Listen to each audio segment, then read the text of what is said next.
احلى بنات في الدنيا، يا رب تكونوا بخير. النهارده الحلقه التانية من سلسله طبيعه احلى. الماسك النهارده اللي هنتكلم عنه هيكون 3 في 1: تفتيح وعلاج تجاعيد وكمان حلو للهالات السوداء. العنصر الاساسي النهارده معانا هو البطاطس من الحاجات المهمه جدا للبشره، كويسه لخلايا البشره، فيها فيتامينات زي فيتامين بي وفيتامين اي وفيتامين سي، فيها مغنيسيوم، فيها حاجات مهمه جدا للبشره، عشان كده هنركز عليها النهارده في خلطتنا.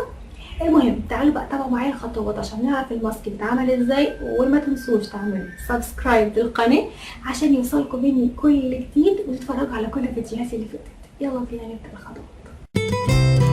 مكونات الماسك: بطاطس مسلوقة، نشا، ولبن. هنبدأ نضيف النشا على البطاطس ونحاول ندخل النشا ما بين البطاطس المسلوقة، وبعدين نبدأ نضيف اللبن واحدة واحدة.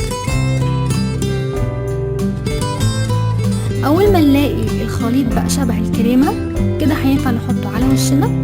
هنسيب الماسك ده 20 دقيقة وبعدين نغسله بمية فترة مايلة للدافية اكتر، وبعدين مية باردة. وما تنسوش تحطوا مية ورد بعد الماسك عشان يقبض المسام. وبكده نكون وصلنا لاخر الحلقه. ما تنسوش لو عجبكم تعملوا لايك وتعملوا شير للفيديو، واستناكم ان شاء الله فيديو تاني. باي باي.